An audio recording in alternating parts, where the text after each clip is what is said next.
Hi, everybody. This is Silvio Canto in Dallas, Texas on Saturday, October the 26th.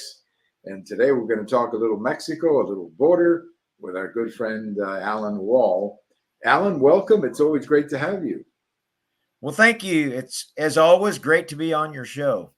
Well, before we get into all the serious stuff, let's just do a little reminiscing. Fernando Valenzuela, the World Series is on. I happened to be living in Mexico in 1981, the year of Fernando Mania. And I will, to this day, believe that Fernando Valenzuela literally saved Major League Baseball in Mexico. And what I mean by that is that he put it back on television and he created a whole generation of Mexican fans. I know you wrote about Fernando. What were some of your thoughts? Well, it was just, I remember when he became famous in the United States, and, it's sad to see him go. He seemed like first off, it was a rag to riches story, how he came from such a poverty and he became a superstar. And yet he seemed like a, grounded, humble person, and also wasn't too bad at batting either, He was, I said this to a friend of mine that what I miss about Fernando or his generation of pitchers is that those were the days where you can go to a game or watch a game on TV and the starting pitcher was very likely going to be around in the ninth inning. Something that you don't have anymore because now they've got all this technology and pitch counts and strategy. And I think Fernando may have been right at the end of that era because he pitched into the late 80s. I think he actually retired in 91 because of injuries. But he was of a generation where when you went to see a game on TV or whatever, Fernando was going to try to go nine. To me, that was much better baseball. As a fan, I know that they have all this strategy now and all these statistics, and they put all these statistics through the computer, and I know all of that. But I just, as a fan, the emotional attachment to a pitcher who was still around in the ninth inning and got the last out, I found that to be very exciting. He was kind of the last, really, of that generation. And then I loved the way whenever he was winding up, he looked in the sky. I always thought that was so cool. He looked up right before he threw the pitch.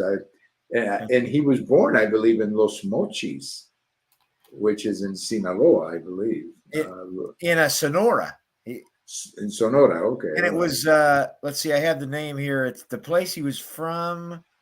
Los Mochis, wasn't it? Or was that the team that were? Echowaquila. I mean, it's a place, just like a few hundred people that live there. Right. And really out in the, a very isolated place. But he got into pro ball in Mexico, and then a scout saw him, and the rest is history. I think the scout's name was Brito, Ray Brito, I think it was. Who founded him, who became kind of a little trivia question, but after he discovered Valenzuela, the Dodgers gave him a job. He's the guy who was behind home plate, behind the screen with the speed gun, measuring the speech. Really? How far? And so that was Brito. Yeah. He had I don't even know if Brito is still alive, but for a long time, anytime you saw the Dodgers play, he was that fellow with the hat behind home plate, timing the pitch. But what's fascinating to me, one more thing about Fernando, and then we'll move on. But what's fascinating to me is how a kid from a little town like that, my guess is that they didn't have a high school baseball team or anything like that. So how he how he developed an interest in baseball, it must have just been in the sandlots because where else could it be? So, yes. Yeah.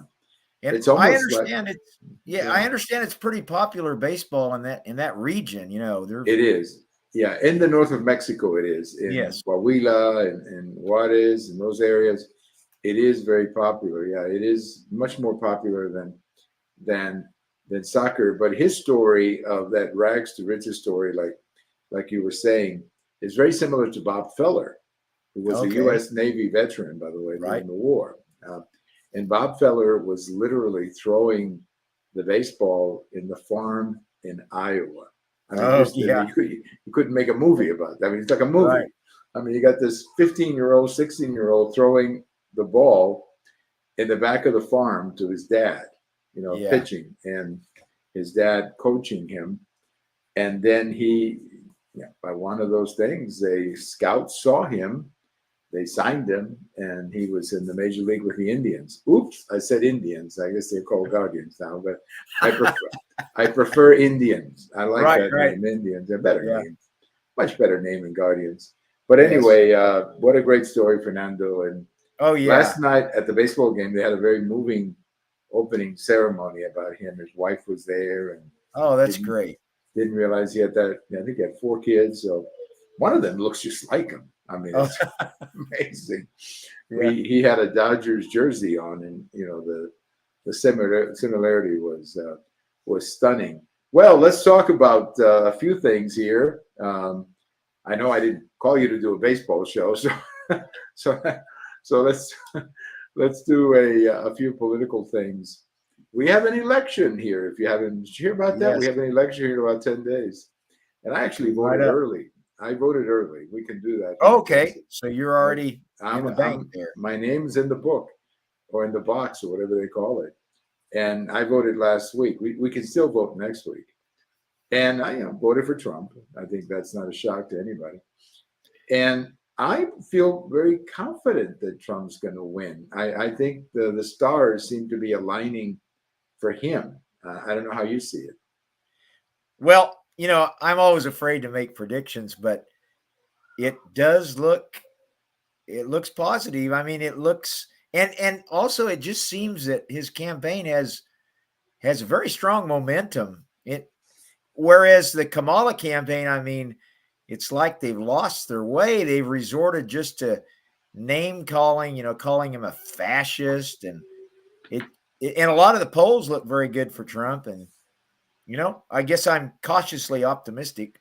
Well, I am too. When I said what I said, I'm cautiously optimistic too. I'm hoping that it turns out that way, but Right?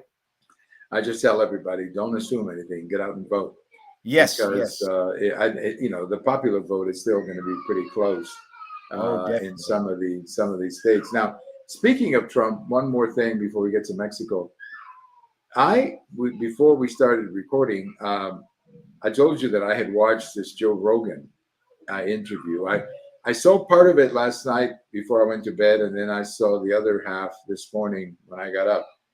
It is the most amazing 3-hour interview, political interview that I have ever heard. I will tell you that Trump gets into topics like concrete technology that frankly are just, I mean, it's just, everybody should watch it just to see I want to watch it. how well-rounded this guy is. I mean, he's talking Yes. about things that have nothing to do with politics. I mean, it's really fascinating. Like when he was talking about how you get permits in New York City or New York State. Fascinating how Wow. how he would do all of that. So I would recommend it if you get a chance. I'd like to watch it. If you have a long walk that you take, or if you wanna, I don't know, watch. Here's a trick: you can watch a movie with your wife and put on your headset and listen to Rogan while your wife is enjoying a nice romantic movie, and you can pretend that you're enjoying the movie. No, don't do that. Don't do that. She'll get mad at me for that suggestion. So don't do that. Anyway, I would recommend it. Let's talk about Mexico. If one of these, I mean, one of these two people, of course, will be the next president. And what do you think the reaction in Mexico is? What are you hearing about these two candidates in Mexico, Alan? Well, I think it's obvious that they would prefer Kamala, especially in the the media elite. But Scheinbaum has already said, she was asked about this, and she said she could work with either one of them, which of course she has to, right? The president of Mexico has to work with the president of the United States. And the question is, how would it be different? And our best guess, I would base it on, how did the Trump administration deal with Mexico? and how has the Biden-Harris administration dealt with Mexico? So that, I think that's our best guess at this point, anyway. Yeah. Now, as far as I don't believe that Kamala Harris has been specific at all about what she would do with Mexico. She has talked about, in general terms, about border security and how she, as Attorney General of California, went after some of these gangs and all that. But right, she says I don't feel that she's really told me anything about what she would do. No. But I think with Trump, you're right. I mean, we do have a record. My guess is he would re-implement the stay in Mexico policy. He would, I think he's going to close the border, or at least parts of it. And he'll try to do something or negotiate something with the president of Mexico to curtail the cartel activities, particularly the fentanyl, Allan. Right, I think so. And if he does like he did before, he compelled AMLO to reduce the crossings, reduce the migrant flow through Mexico. He was very successful at that in the Remain in Mexico policy. So, he could just do the same thing. Of course, see how Scheinbaum will respond to that, but he could still have the same policy. Now, what if, I'm just speculating, but what if Mexico says, we're not going to take them back, or they cannot stay in Mexico? Then we say, well, then they're going to stay in Mexico because they're not going to come in. It seems to me that Mexico has put itself in a difficult situation here, because when Trump put in place stay in Mexico, to a large degree, that discouraged the caravans. Because why would you pay somebody to take you to the U.S.-Mexico border to wait to come into the United States? That doesn't seem to me like the objective. I have spoken to some people, and I've asked them that question. If you had to stay in Mexico for the next 3 years waiting for the judge to look at your case, would you go to Mexico? Would you pay somebody to take you to the Mexican border? And their answer is no. I haven't met anybody, and maybe I've spoken to 10 people about this. Not one of the 10 has said to me, yeah, we would still go and pay our way there and sit somewhere in Mexico waiting for a judge. These people cannot work in Mexico. So they're almost better off staying wherever they are, Allan. Yes, exactly. I think they want to get on U.S. soil, because if they can get on U.S. soil, it's hard to be removed, currently. So that's the thing. Well, that's right. That's right. But what if they had to stay in Mexican soil? I've talked to some of these people, and I've asked them directly. I said, particularly the ones from Venezuela, I've said, right. Okay, would you have? I met like 6 people who were living in Chile, and came to the United States, by paying their way up here. They pay. Right. I didn't get into the details of who they were paying, but they were paying somebody to bring them up. Yeah. And I asked them, would you have done that if you had to stay in Mexico? Would you have stayed in Chile, which is where some of them were? And they said, no, we would have rather stayed in Chile, because here we had a job. Yeah. And we didn't have to learn English. And we were at least, we didn't have to come up here and go through all this agony and the money that it costs. So I think that if we say they have to remain in Mexico, I think that would stop some of the caravans. That's always been my feeling on it.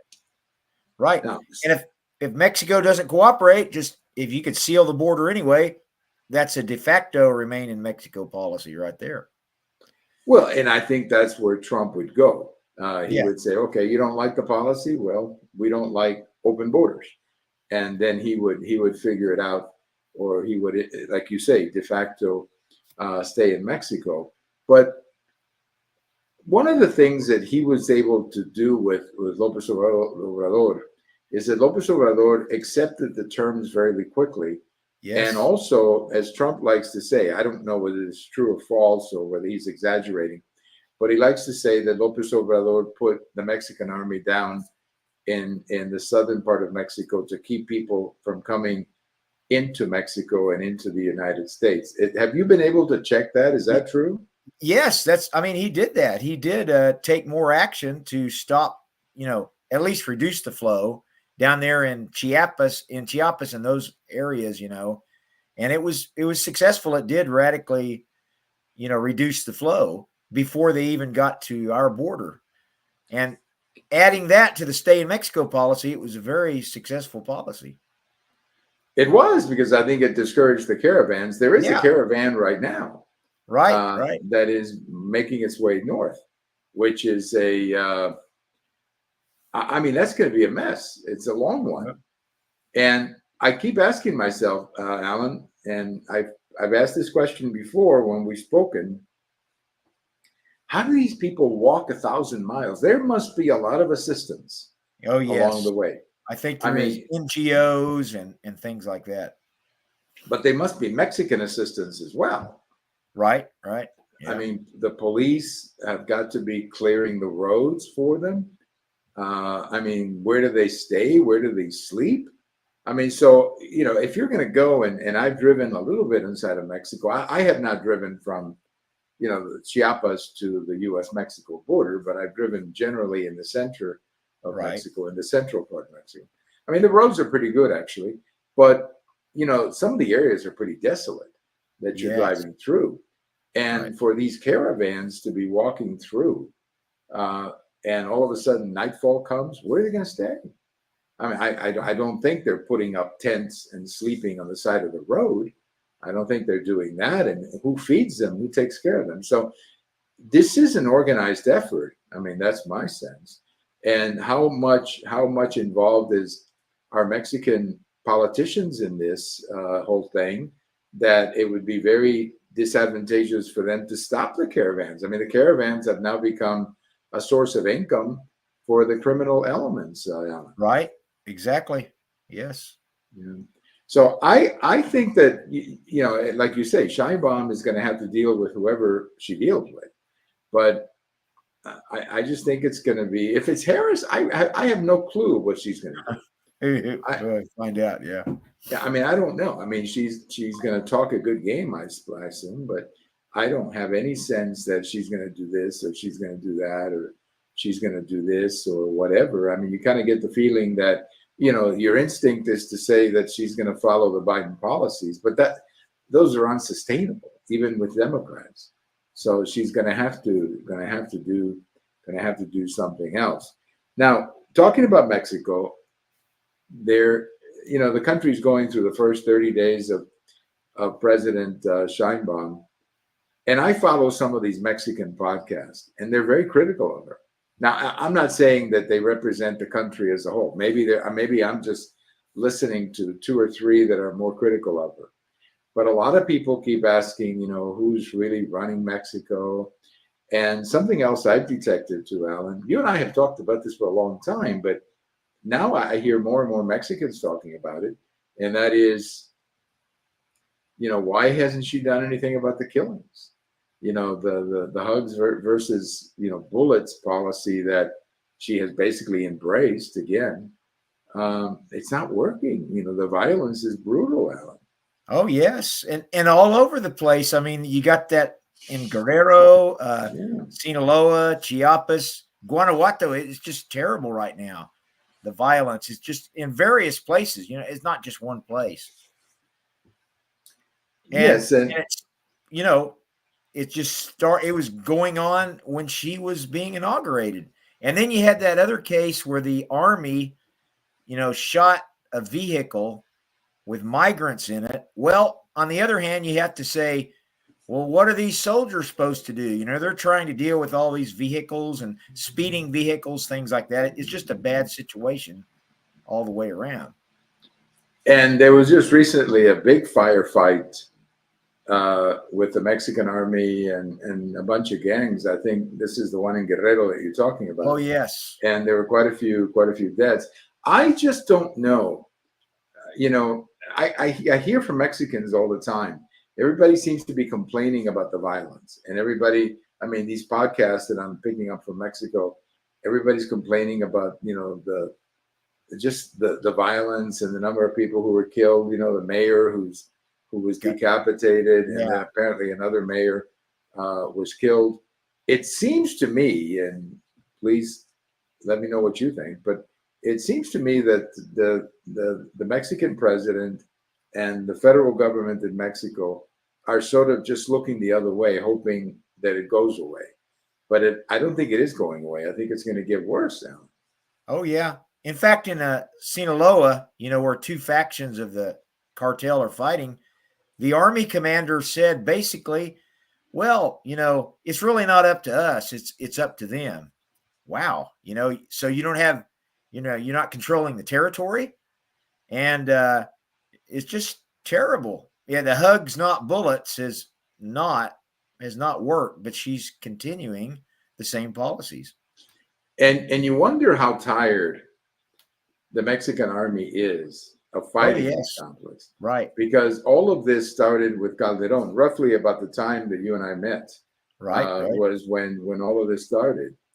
And, you know, so the Mexican army has now been fighting this war for over 15 years. Now they've had, during Calderon, it was more intense, and then it went down a little bit with Peña Nieto, and then it went down a lot with López Obrador. But still, you've got soldiers out in harm's way, as they like to say.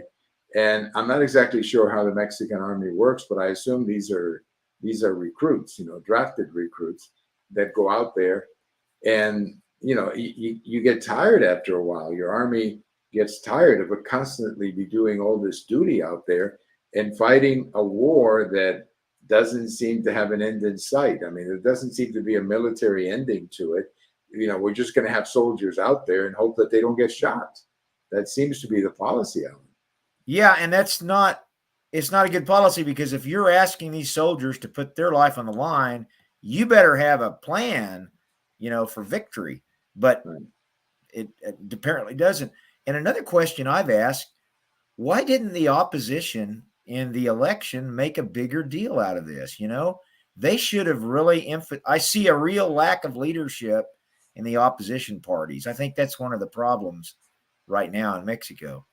Oh, absolutely. I think everybody says that. I mean, I have, you know, a lot of people I know who were associated with PAN. Yes. You know, who were especially supporters I'm of thinking PAN. of them, right? Yeah, and they, you know, I keep asking myself, what happened to PAN? Yeah. I mean, PAN seems to have disappeared after basically having two consecutive presidencies, you know, Fox and Calderon. And I really thought PAN was here to stay. And then all of a sudden, you know, I don't even think they exist anymore, at least in any realistic sense. But there is a lack of opposition. You're exactly right. There doesn't seem to be. I mean, I think that there were enough grounds in this last election for a good opposition candidate to do much better. Could have been. And yet, could have been. And yet there really wasn't one. Now, I was talking to a Mexican friend about this, and he said, well, maybe now that they've been out and they've had a chance to regroup, and apparently things are going to get a little testy. People fear that the country may be entering into a recession and chaotic situation with all these judicial reforms and all of that. You know, that might be the spark that brings the opposition back. I sure hope so, Alan, because Mexico does need an opposition party. Morena, you know, Morena is not, let me put it this way, Morena by itself as a monopoly party is not the answer. Right, exactly. Yeah. But one question, I know I remember a couple of times talking to you about this before, but how well trained is the Mexican army to fight a war like this? This is not an easy war to fight. This is almost like fighting a guerrilla war where the opposition has very good weapons and they don't mind using them. And you just have to wonder, what is how courageous are the Mexican soldiers to really want to go out there and get into this kind of a war? I mean, look, remember Vietnam. I mean, that's kind of the Vietnam analogy. But when you mentioned that it's tough to send soldiers and not give them a plan, that's Vietnam. That's why that's why I think the country turned on the war. because we were just sending soldiers and there was no plan to win. And if you don't have a plan to win, you will lose public support. But I just wonder how much longer can the Mexican army go with an army that frankly doesn't have that much fighting experience, Alan. Well, I guess they're getting some experience now, some of them as they go along the hard way. And but yeah, you need it would be interesting to see inside the military and what the actual officers think about it, because they have to, soldiers can be very motivated, but they have to have support, and they have to have a plan. They've got to have some kind of a strategy, and that's the government is not really giving them that. Now, you would think that most of the officers in the Mexican military now are veterans of this war. Right. Because the war has been going on for 15, 17. So if you were a young sergeant 15 years ago, you're 40 years old now. Yes. So you have had the experience of fighting this. I don't see a military solution to this. So in a sense, Claudia Sheinbaum is right that you need hugs, not bullets. But at the same time, she's wrong, because the enemy here is not going to negotiate with you. So you can hug them. Yeah, you can hug them all you want, but they're not gonna work with you. And that's why I think she's almost in an impossible situation now. Right, because it's a multi-pronged strategy. You have to have a legal strategy, a financial strategy, besides just the law enforcement part. You got to have more than that. But you do have to have that. You have to be able to clamp down. It's amazing the stuff they're doing. These cartels, they're not just in drugs. Now they're in retail. They're in agriculture. They're in mining. They're just very powerful, especially the big ones. Yeah, they've given diversification a brand new name. Exactly, yes. Yeah, diversification. Pretty soon they'll be teaching courses at Harvard MBA about how to get into all these businesses. Right. But many, as I understand, I think you wrote about this at one time, many of the leaders of some of these cartels are actually, in fact, MBAs and people with backgrounds like that who actually do have incredible educational background. Have incredible educational backgrounds, and they're almost like running companies. Yeah, that's what it is. It's a form of a company. Yes. Yeah. Well, we'll see. We're certainly wishing the best for Mexico, but I just think it's going to be a difficult time. I think if Trump is elected, they were asking me the other day who I thought would be better for Mexico, and they had me on a podcast, and I said two things for Mexico, the next president. Two things. Number one, a strong American economy, because you really need that. If you're Mexico, you need a strong American economy. Oh yeah, that helps. So whoever the president is, if you have a strong American economy, a lot of things are going to work out. And the second thing is someone who works with Mexico to secure the border. Because I think that this open border stuff is bad for Mexico. It's bad for us because of the drugs. It's bad for them for all the guns and all the money that is going south. I mean, it's just a bad deal for both sides. It is. It really is. Yeah. Well, Alan, my goodness, I look at the clock here. We're almost at the 30-minute level, which means we had a good time talking tonight. But I want to thank you as always. Anything else you wanted to add? No, I believe that covers it. I'm just a lot of suspense here. We're going to find out what happens November 5th. And of course, your website, that we have a link to the website, but your website is Mexico News Report.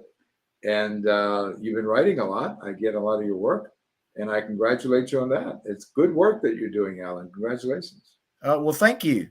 I'm learning a lot on how to run a website.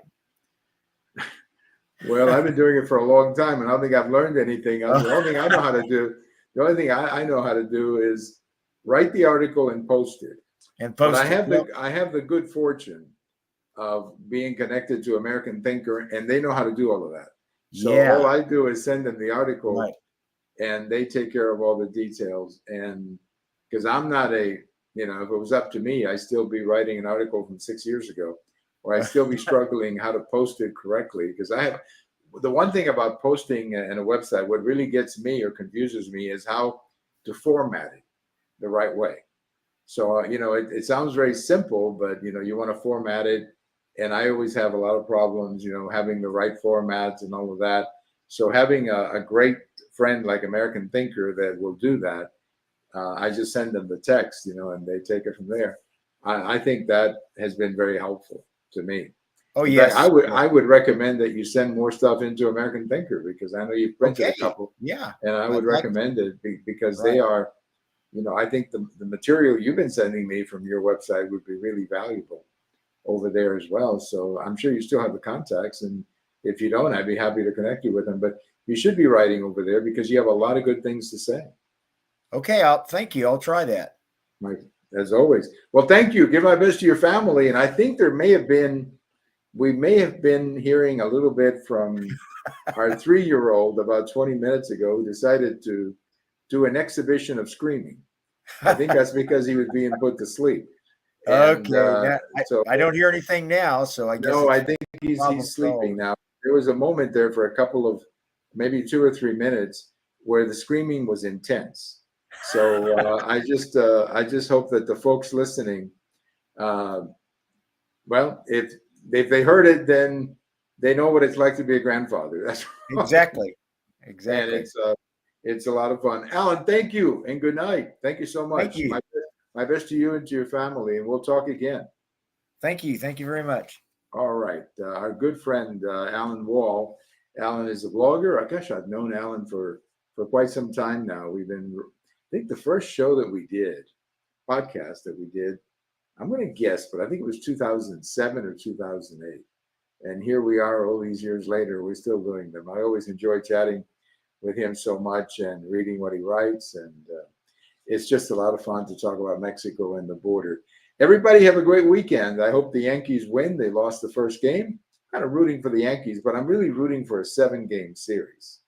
But the team that worries me this weekend is the team whose jacket I am wearing right now, and that's the Cowboys. I'm really worried about the Cowboys going to San Francisco. So I hope that they get out of there with a victory, because they're not playing well. So go Yankees and go Cowboys. That's my wish for this weekend. And everybody, thank you for listening. And we'll talk to you later. Bye-bye, everybody.